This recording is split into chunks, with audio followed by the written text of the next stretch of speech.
Hey guys WhatsApp, আজকের এই ভিডিওতে আমরা কথা বলবো দেবী চৌধুরানীর প্রি টিজারটাকে নিয়ে। তো এই সিনেমায় নাম ভূমিকা অভিনয় করেছেন শ্রাবন্তী, এবং এখানে ভবানী পাঠকের চরিত্রে অভিনয় করেছেন কে না, প্রসেনজিৎ চ্যাটার্জি। তো অলরেডি ব্যাপারটা কি হয়ে গেছে যে দেবী চৌধুরানীর লুকসগুলো যখন প্রথম এবিপি আনন্দে বেরিয়েছিল তখন ব্যাপারটা কিন্তু খুবই একটা জেনেরিক হয়ে গেছিলো আমাদের জন্য। কারণ কি, সেটা যদি আমরা এখন প্রি টিজারে দেখতে পেতাম তাহলে কিন্তু হাইপটা পুরো নেক্সট লেভেল হয়ে যেত।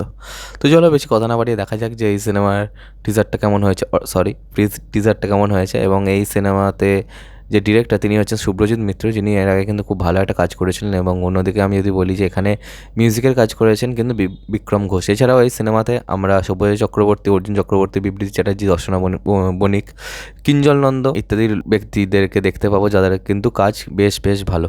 চলো বেশি কথা না বাড়িয়ে দেখি যে দেবী চৌধুরানীর প্রি টিজারটা কেমন হয়েছে। 1 2 3 স্টার্ট।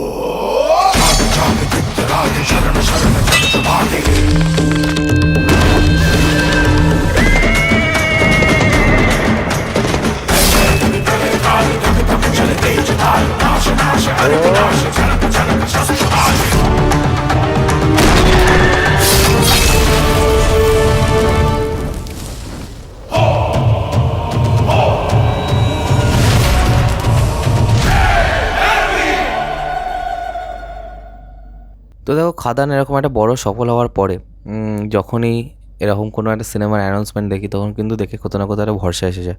এবার প্রথমে ফার্স্ট অফ অল আমি একটা ব্যাপারের এখানে সাধুবাদ জানাতে চাই যে মেকার্সরা কিন্তু এত বড় একটা রিস্ক কিন্তু নিয়েছেন, সেটা কিন্তু খুব ভালো। এবং অন্যদিকে আমি যদি দেখি যে এখানে স্কেল যেভাবে প্রোভাইড করে সেটা কিন্তু খুব ভালো। কেন কি, এখানে দেখো বেশ কিছু গ্রিন স্ক্রিনের কিন্তু কাজ আছে, এরকম নয় যে গ্রিন স্ক্রিনের কোনো কাজ নেই। তবে সেগুলো কিন্তু কোথাও না কোথাও যদি গল্প ভালো হয়ে থাকে তাহলে কিন্তু অডিয়েন্স কিন্তু সেভাবে মাইন্ড করবে না। এবং অন্যদিকে যে শ্রাবন্তী যে ঘোড়ায় চড়ে যে সিনটা ছিল সেটা পুরোপুরি গ্রিন স্ক্রিন, সেটা কিন্তু বোঝা যাচ্ছে ওইটা এখনও কাজ বাকি আছে। এবার বেশ কিছু পোর্শন কিন্তু আমার খুব ভালো লেগেছে। এখানে ভবানী পাঠকের সাথে দেবী চৌধুরানীর একটা ট্রেনিং মন্টাজ থাকতে চলেছে। তো সেটাকে যদি কোনোভাবে ভালো করে বিটে সিঙ্ক করে বানিয়ে দেয় একবার, তাহলে কিন্তু সিনেমাটাকে নিয়ে কিন্তু চিন্তা করতে হবে না। কারণ কি, ট্রেনিং মন্টাজটা কিন্তু খুব ইম্পর্ট্যান্ট। এবং অন্যদিকে আমি যদি দেখি যে প্রসেনজিৎকে এখানে যেভাবে দেখা যাচ্ছে সেটা কিন্তু খুবই মিনিয়ান্সিং, ঠিক আছে। এখানে তাঁর চোখে যখন রক্ত ছিটে পড়ছে সেটা যেভাবে দেখানো এবং রক্তের কালারটাকে যেভাবে চুজ করেছে সেটা কিন্তু খুব ভালো। এবং শ্রাবন্তী এমন একজন অভিনেত্রী, শ্রাবন্তী, শুভশ্রী, অন্যদিকে দেখতে গেলে কোয়েল মল্লিক, এনারা যতই কমার্শিয়াল কাজ করুন না কেন তার সাথে সাথে কিন্তু তারা বেসিক যে আন্ডার লেয়ারে যে অ্যাক্টিংটা হয় সেটা কিন্তু খুব ভালো করতে পারতেন। তো সেই যে জিনিসটা কিন্তু এই তিনজন অভিনেত্রীর মধ্যে ছিল। এবং শ্রাবন্তীকে কিন্তু আমরা যখন গয়নার বাক্সতে দেখেছিলাম সেটাও কিন্তু খুবই ভালো ছিল। তো সব মিলিয়ে আমি যদি দেখি এই সিনেমাটা, তাহলে কিন্তু এটা কিন্তু বিগ টাইম ওয়ার্ক কিন্তু করতে পারে। এবার চলো দেখা যাক, বাকিটা তো সিনেমা তো একটা ফেট নিয়েই আসে। তো চলো আজকে আমার ভিডিওটা এখানে শেষ করলাম। কমেন্ট করে জানাতে তোমাদের কেমন লেগেছে।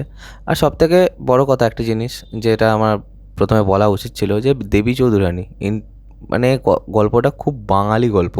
তো যদি আমরা বক্স অফিসে দেখি যে বহুরূপী এবং খাদান, এগুলো কিন্তু খুব বাংলা নির্ভর গল্প।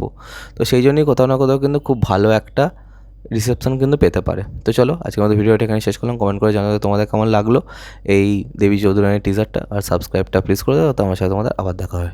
Bye bye.